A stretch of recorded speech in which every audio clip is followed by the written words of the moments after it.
A palm-sized clay tablet sits in a museum drawer in New York, catalogued as a routine livestock receipt from Drehem, circa 2044 BCE, a goat transfer, 4th quality, for the god Enlil. The Accession ink has faded to brown. One lower edge is cracked. For over a century, scholars classified it as scribal routine, but one verb in the animal entry does not belong to livestock language. Why would a goat receipt use the grammar of gods descending?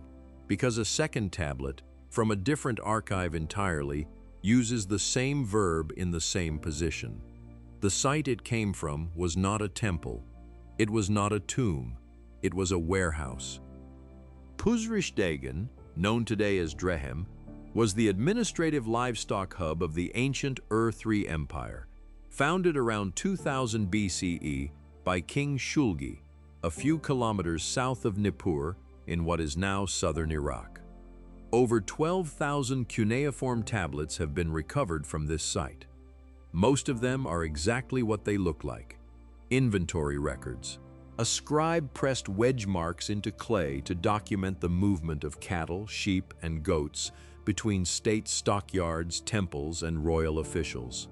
The dates are precise, the quantities are listed, the animals are graded by quality. These tablets were built for one purpose: to make sure nothing got lost between the pen and the altar. The Metropolitan Museum of Art holds one of them, Accession number 322453, Neo-Sumerian, circa 2044 BCE. The label reads, "Cuneiform tablet, receipt of a goat." Nobody looks twice at a receipt. That is how archives hide dangerous things, not by locking them away, by making them look boring.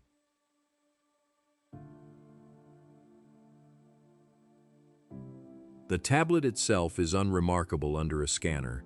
Thumb-sized wedge marks run in ordered rows. The clay surface is faintly gritty where the firing never fully smoothed it. The content, on its face, is exactly what you would expect from a place that processed thousands of animals per year: a quantity, an animal grade, a divine recipient. Barley-fed goats, 4th quality, for the god Enlil. Standard temple provisioning, the kind of entry that appears hundreds of times across the Drehem archive. Scribes at this level were trained on the Har = Hubalu series, a real Babylonian encyclopedic text spanning 24 tablets and nearly 10,000 words, with tablets 12 through 14 dedicated entirely to the systematic categorization of domestic animals.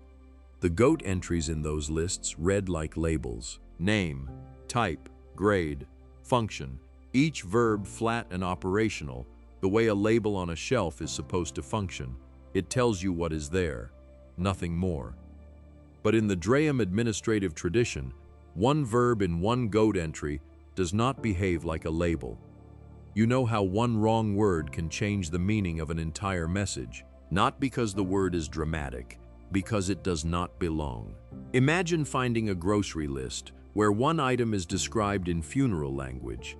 The item is still a grocery item, but the phrasing has come from somewhere else entirely. The content is normal, the register is not. That is the specific problem with this verb.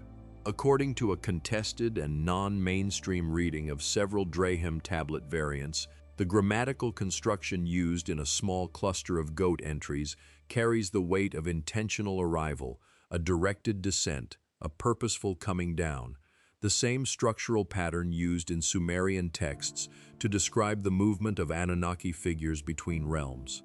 Mainstream scholars call it scribal variation, a metaphorical flourish, a copyist error. And maybe that is true, but most copyist errors are random. This one appears in the same position, attached to the same animal class, across multiple tablets. The safe reading explains the word. It does not explain the repetition. Here is why the goat is not a random choice. In Sumerian cosmology, the goat was not simply a domestic animal.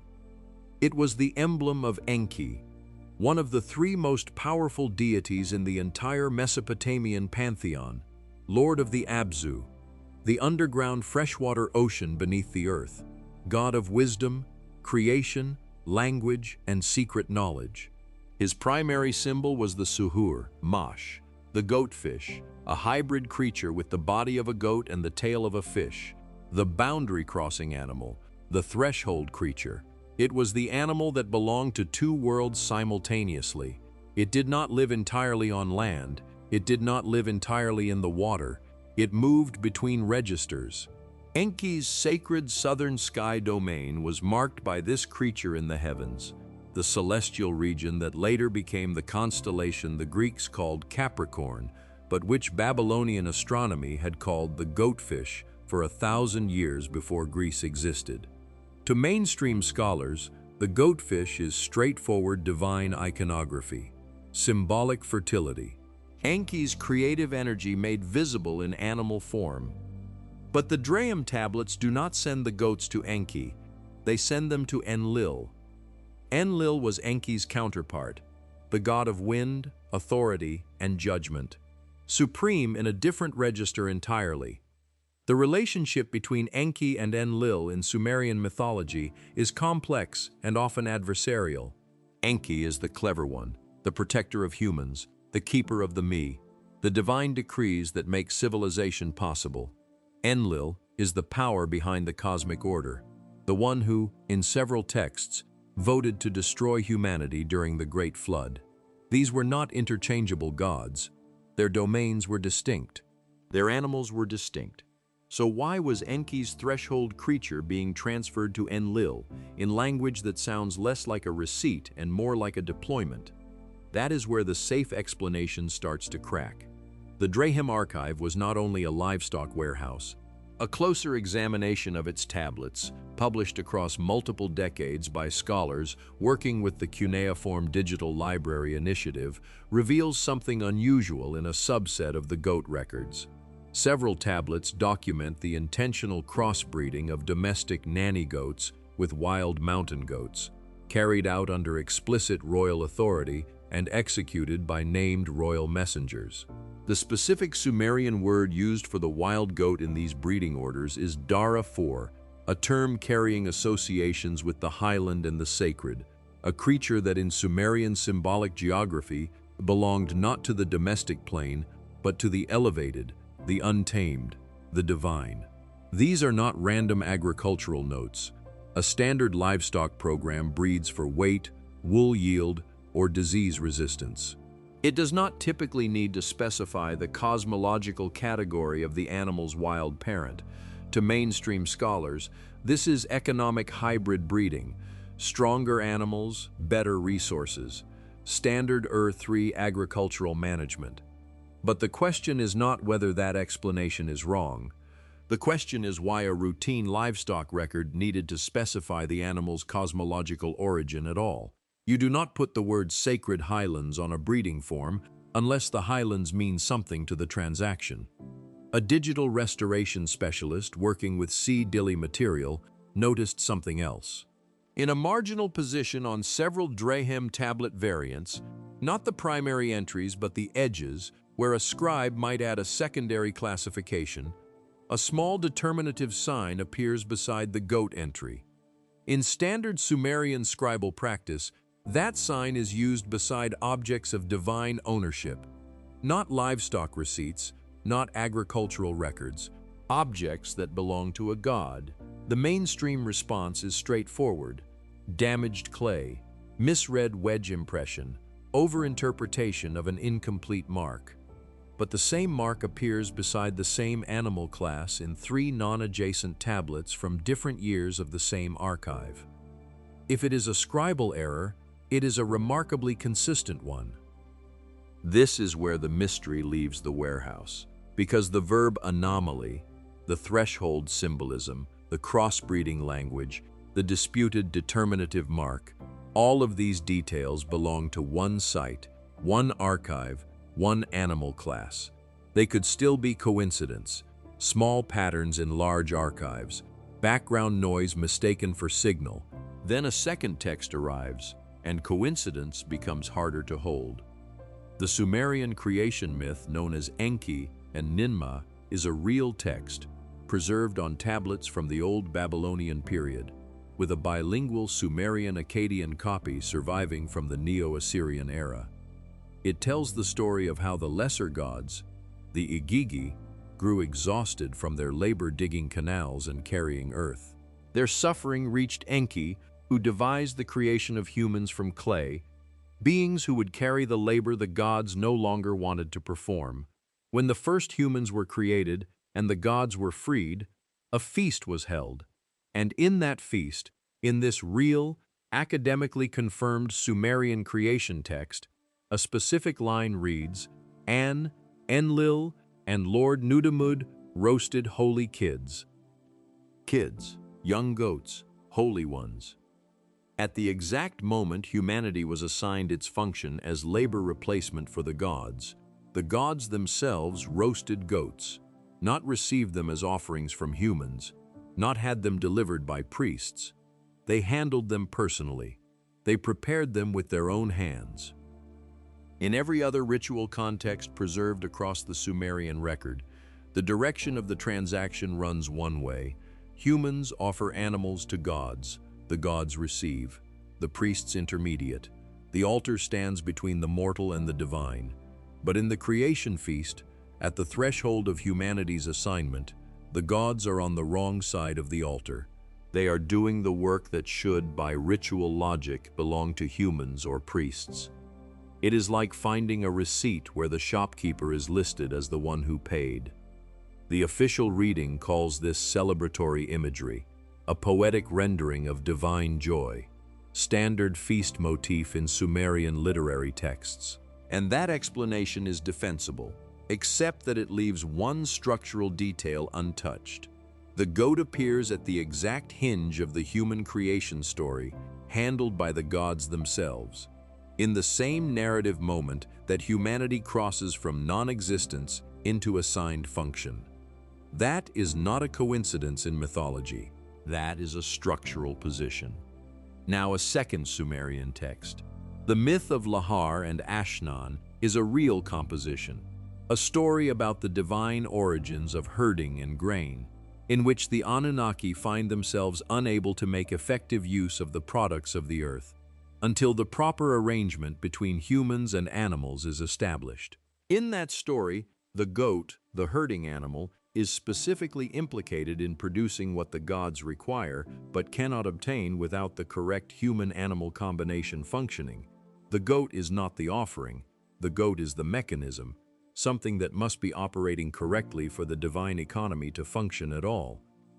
Across two unrelated Sumerian mythological texts, composed in different periods, preserved on different tablets, addressed to different theological concerns, the goat appears not as tribute ascending toward the divine, but as a functional element at the threshold of the human-divine exchange. The first text showed gods personally handling goats at the moment humans were created. The second showed gods unable to receive what they needed until the goat was part of the working system. In both, the animal sits at the boundary. This is the pattern that the Drehem receipts, with their anomalous verb and their disputed determinative marks, may have been recording all along. Not the movement of livestock, but the management of a threshold creature, something assigned to a specific cosmological junction. The seven sages of Sumerian tradition, the Apkallu, were real figures in that mythology, seven beings sent by Enki before the Great Flood to teach humanity the arts of civilization. In Neo-Assyrian art, their carved stone figures flank doorways and temple thresholds across multiple major sites.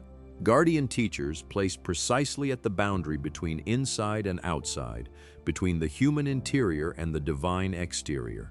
One of the seven Apkallu in the ancient Uruk list is described as having hung his seal on a goatfish, an act that angered Enki himself, suggesting the goatfish emblem carried authority that was not supposed to be transferred, that it was a restricted symbol, something that marked divine assignment. According to one speculative interpretation, if the Apkallu were Enki's knowledge carriers stationed at thresholds, and if the goat was Enki's threshold animal, then the Drehem tablets may have been tracking not food but station, not livestock but station creatures, animals placed at specific cosmological junctions the way guardians were placed at specific physical ones. Mainstream scholars reject this framing entirely. The Apkallu are mythological, the Drehem tablets are administrative. The connection, they would say, is pattern matching applied to unrelated domains. And they may be right. But the goat appears at every threshold in Sumerian cosmology. And the Drehem tablets record their transfers with language that sounds like assignments, not receipts. Several Drehem tablet lots were dispersed into private collections in the early 20th century, before the site could be properly excavated. Some fragments remain unmatched across institutions. Archive sets were separated. Catalog cards were made incomplete when tablets moved between collections. The Metropolitan Museum, the British Museum, Harvard, the Royal Ontario Museum, the Institute for the Study of Ancient Cultures in Chicago, the same archive fragmented across continents. The official reason was preservation. The practical consequence was that the final lines of some entries, the lines that might confirm or disqualify the register of the preceding entry, exist in one institution, disconnected from the tablet they once completed in another. No one hid the tablets. They only became unavailable. The story does not end in 2000 BCE. AI-assisted cuneiform translation projects are currently active at institutions including UCL, the Oriental Institute in Chicago, and teams associated with the Kili. These projects are processing previously untranslated or incompletely read Drehem fragments, running cuneiform imagery through machine learning models trained on known lexical patterns. Among the categories of fragments still being processed, goat transfer records with damaged or missing final lines.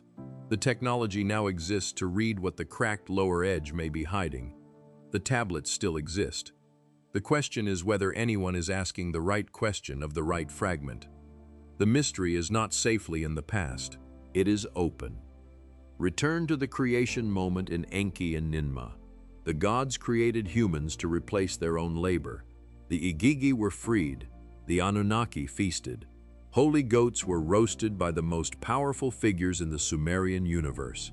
At the exact moment, the boundary between divine function and human assignment was drawn.